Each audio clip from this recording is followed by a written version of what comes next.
remplir un test sur Moodle. Maintenant, je vais vous montrer ce que les étudiants voient lorsque vient le moment de faire l'évaluation de type test que je vous ai montré dans une vidéo précédente. Donc, l'étudiant clique ici. Dans ce cas-ci, on parlait d'un quiz.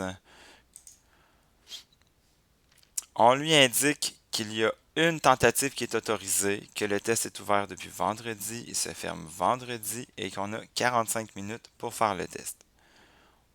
On clique sur le bouton Faire le test avec encore un rappel.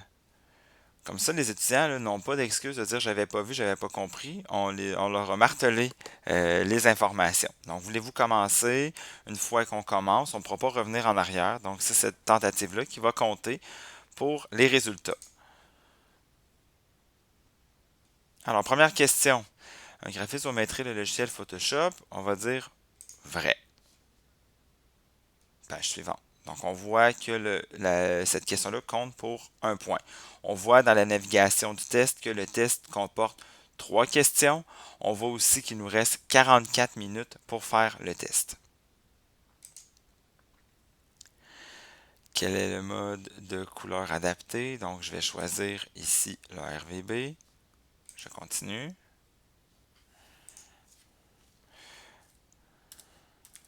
Je vais répondre.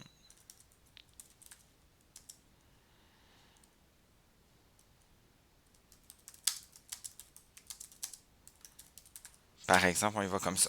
Donc, une fois que l'étudiant a terminé, on va faire terminer le test. Mais en fait, c'est l'étudiant qui va le faire. Donc, comme ça, ici, on fait terminer le test. Avant même d'envoyer le test d'une façon finale, on a un petit résumé qui dit qu'il y a une réponse qui est enregistrée pour la question 1, 2, 3. L'étudiant peut cliquer pour venir revoir la réponse à la question. Mais très important, quand il a terminé son test, de cliquer Tout envoyer et terminer. On confirme parce que sinon le test va continuer à rouler. Et puis là, vous voyez, l'étudiant a déjà sa rétroaction. Dans la vidéo précédente, je vous avais montré qu'on peut mettre un feedback, peu importe la réponse, que ce soit positif ou négatif, on peut mettre un feedback. Donc, dans la première question, j'avais mis comme feedback bravo. Dans la deuxième question, quel mode de couleur? Donc, ici, on a mis une erreur.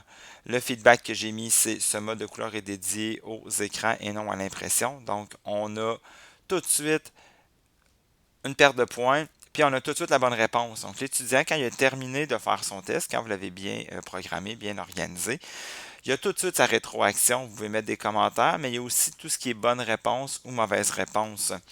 Sauf pour les questions à développement. Je vous montre dans une autre capsule comment corriger ce type de test.